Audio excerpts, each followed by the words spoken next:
Hey guys, it's Ross and welcome to 6 News. Today we have a dev blog called Map Rework Philosophy. So of course we don't have a map rework yet. We've had a map buff with Clubhouse, but our very first map rework is going to be Hereford base. And I'm very excited about that. I think it looks great. I hope that basically they're taking a good map that I enjoy playing, and I hope they're going to make it better. So I hope, and I really do hope they get it right, because I want it to be really good. So in a game like Rainbow Six Siege, ensuring that all maps are competitive as possible is crucial. Now I'm going to jump over to here, because the one thing I noticed about Rainbow Six Siege maps is that they're not the best at introducing DLC maps that are competitive. So for instance, removing Tower from ranked and professional play. That's because it's just not a very well balanced map. It's a very two-dimensional map. You can't really attack from a third plane. It just isn't great. It doesn't have that many options. So they've not got a good track record of actually making DLC maps that end up in the Pro League. So I hope that by doing these map reworks, where they're taking a good map and just fixing it, making it more competitive, and they say, they've learned a lot about how maps are played and what goes into making all of the bomb sites for locations viable on every single map. So you really do want to not have a bad bomb site on a map. You want to have them all be potentially somewhere you can go set up and play in the Pro League. Now, for some, they say this can be done by just simply removing a few walls, which of course would be our map buffs, like Clubhouse, where they just move things around a little bit, and you end up with quite a small change, but a significant change in gameplay. And I don't know if you agree with me, but I think the new Clubhouse is just freaking awesome. Really enjoy playing it. And I think it's a massive improvement over the old one. And making minor tweaks to the flow of the map. And for others, it will require extensive overhauls to the core layout of the map, which we're probably going to be getting with our reworked Hereford base. I am hoping that the layout is still going to be very similar, because I think that'd be great for quite new players who've already learned Hereford. We'll be able to jump into this new map and kind of have at least a decent idea of how to get around in it. However, though, we haven't seen a new layout, so it could be entirely different. Who knows? So as you can see here, this is where the map rework comes in. So it's going to be interesting to see how big of a change the layout of Hereford is. I think we'll still have the central corridors. I think we'll still have the external staircase and stuff like that. But maybe more roof hatches, maybe more destructible roofs, ceilings and stuff like that to give much more vertical play. It could change dramatically. So the goal of these reworks is to make a map more player friendly at all skill levels, which I think is important, because you want to keep bringing in new players and you don't want to be making it too hard.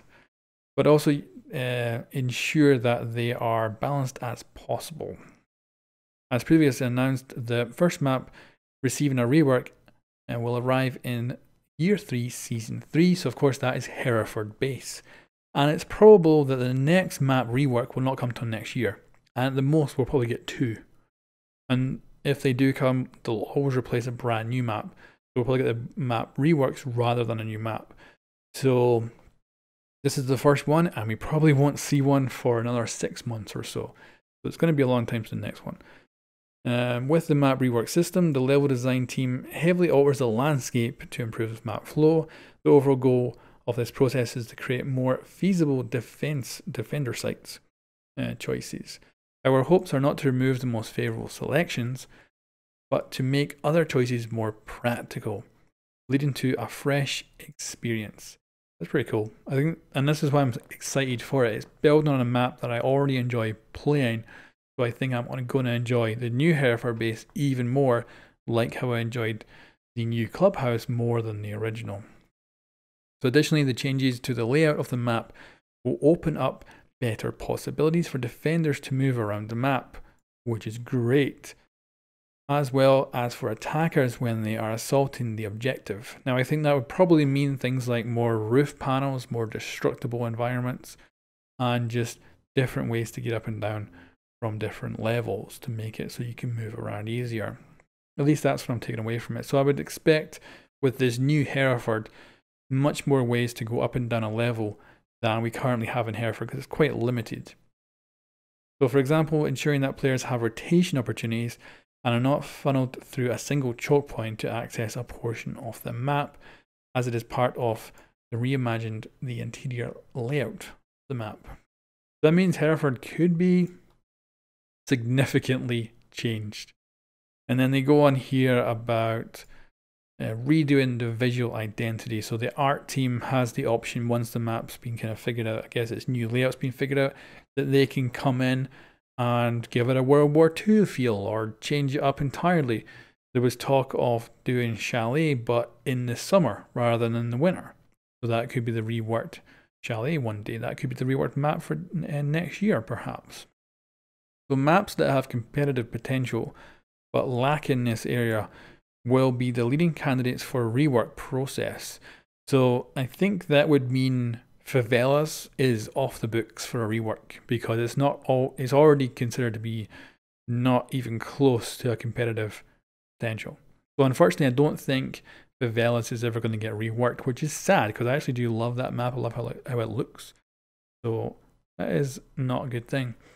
It also means other maps like Yacht and things like that, stuff that's just not considered to be competitive, or House. House is one of my favorite maps, and that will not be getting a rework either because it just isn't in any way competitive to begin with.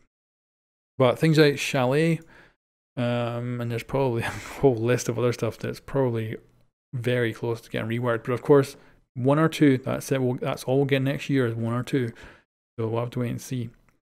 When maps suffer from imbalanced bomb sites, difficult rotation options, or spawn points that are problematic, they will either be reworked Hereford base or removed from ranked professional play like Tower.